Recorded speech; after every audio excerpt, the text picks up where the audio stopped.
Now when triggers come up, I'm so excited. I feel like, yes, something else for me to heal, something else for me to make sure that when this happens again, I can remain in my joy.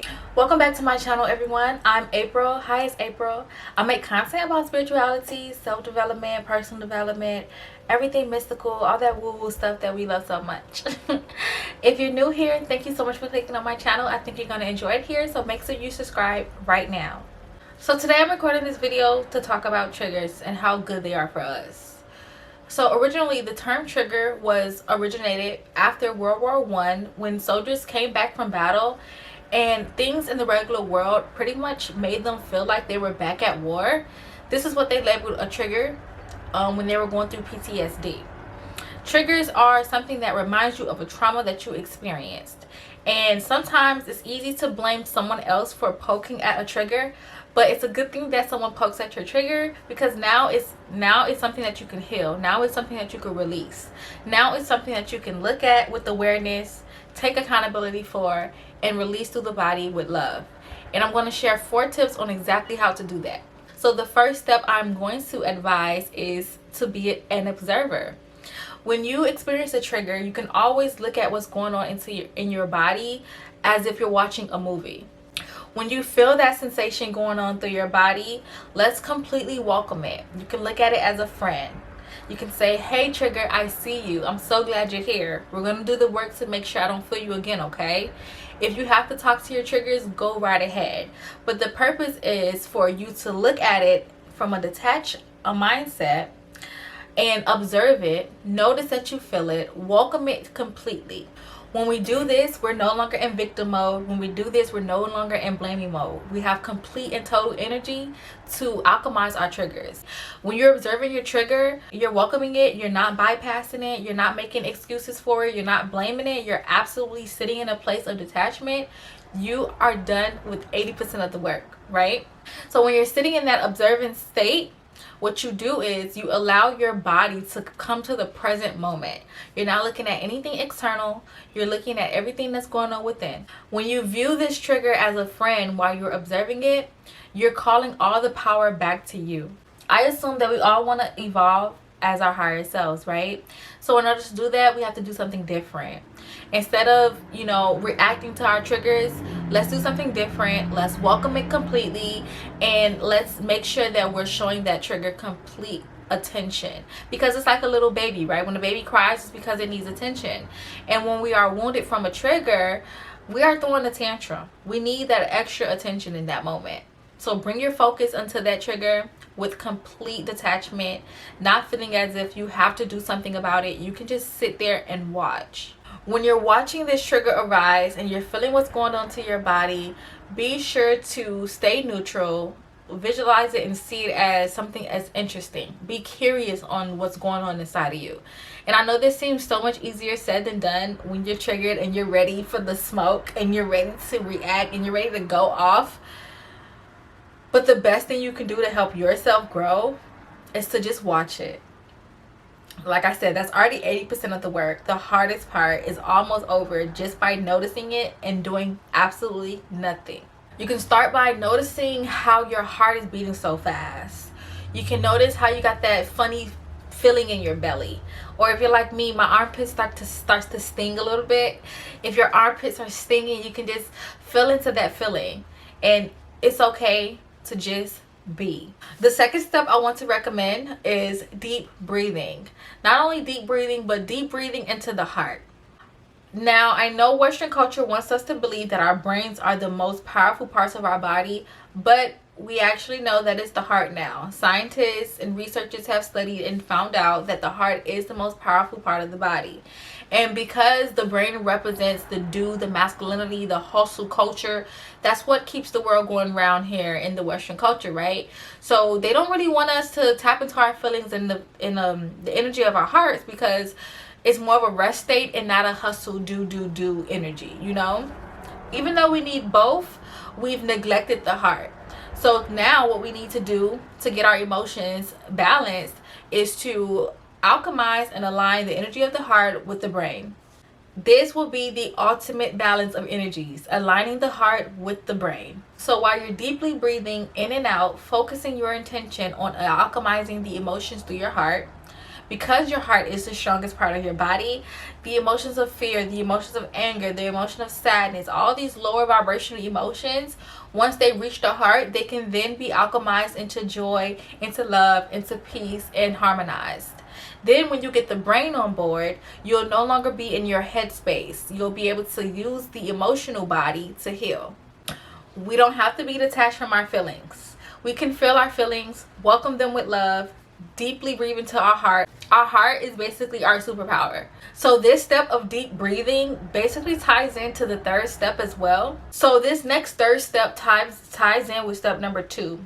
Number 3 was to have compassion, but that goes back to the energy of the heart, right? Being able to sit in that energy of, I am using this love in my heart to heal these negative emotions. But do not forget to add fun with this. Make this a game. Make this super playful. Make this a challenge that you get to overcome, right? So when we tie in healing with joy and fun and playfulness, we are then using our feminine energy to heal. So I want you to claim right now that healing gets to be fun. I want you to claim right now that I can't wait till the next time I get triggered so I can play this game of healing. There is so much joy in releasing old energy that no longer serves us. There is so much joy in being able to release and free those emotions that kept us in bondage. We all have those little wounds that if someone pokes them, we're ready to react and blame them. But that's no fun, right? That takes all the power away from us. When we take the accountability and responsibility to heal our triggers, then we have our power. But then we have our goddess and divine essence to do so. So enjoy it. Enjoy this journey of healing. Enjoy this journey of feeling something that doesn't feel well and turning it into something absolutely beautiful. This has been groundbreaking for me on my journey as of lately, and I hope that you can benefit from these as well.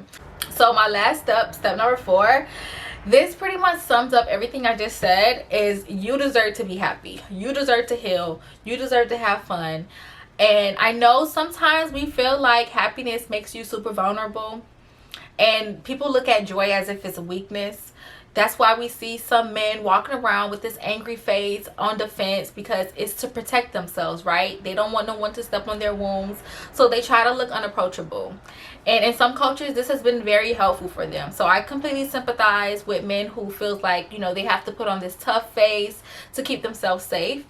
But that is an illusion. Joy is our strength. And when we're happy, we attract happier people into our lives. When we're living in paranoia and we're afraid and we're like closed off, we don't let no one in, but we also don't let any love out. So then we can't grow, we can't prosper. So in this video, I want to make sure you know that you have total freedom to be happy. Okay, you're safe when you're happy. You're prosperous when you're happy. You're in alignment for all good things when you're happy. You are in your God highest self divine energy when you're happy. Joy is where your true strength lies. So be happy. Choose it again and again. So when that trigger comes up, notice, hey, you're taking me away from joy right now. So we're gonna just heal this thing real quick and compound that. Do that every single time you get a trigger into your body. And your dominant state of being will be joy the more and more you take advantage of healing that trigger. And I already know it's gonna be hard to do when you're around people that's pretty triggering, right? But the good news is, the more you do your inner work, they will benefit from you, or they will fall out of your life naturally. I always say this because it's absolutely true. When you're around people and you're doing your inner work and you're growing, they feed off your energy, right? They'll start being nicer to you. They don't even know why they're being nicer to you. You'll bring out the 5th dimensional version of them. You'll bring out a whole new identity of someone who used to be so triggering to you, because you're doing your inner work to heal. You can believe that once you evolve past that old programming, the people around you will as well. And if they don't, that's none of your business. You stay focused on ensuring that you're raising your vibration for the humanity, for the planet, because if they don't benefit, someone else will, right? More so than anything, you're going to benefit. You're going to be able to walk around here a alchemist, changing your negative vibrations into something higher. Commit to this process. It has been a bit of a journey for me.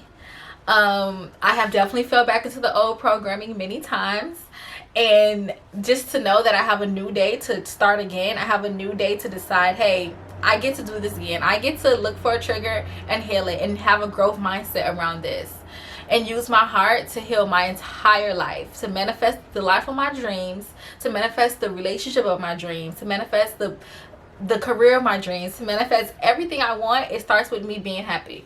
And I don't mean like happy in like a surface level way.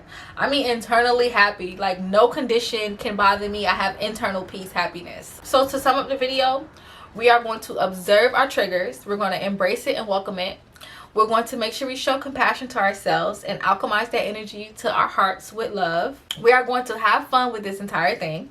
And we are going to change our belief to believe that we absolutely deserve to heal this. We absolutely deserve a life of joy, a life of ease, a life of prosperity, a life of abundance, a life of wealth, perfect health, joy, perfect self-expression, all of the high vibrational things that we came to this planet to receive.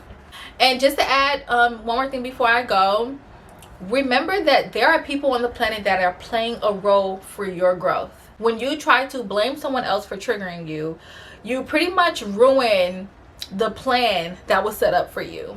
If a person comes into your life to help you grow, to help you to remain in internal peace, even when they're poking you, even when they're triggering you, this is an opportunity for you. So judging them, blaming them, criticizing them is taking you off of your journey, taking you off of your path. Reroute that energy back to love. Have compassion for them. Thank them for poking the bear. Thank them for letting you see that, oh, you're waking me up. Keep yourself in that vibration, and you would thank yourself. You would thank yourself before you go to bed at night. Okay? I love you all. If you got this far in my video, make sure you subscribe, comment, like, and share with someone that you believe will find this video helpful. I thank you all so much for existing. I love you, I love you, I love you. And until next time, goodbye.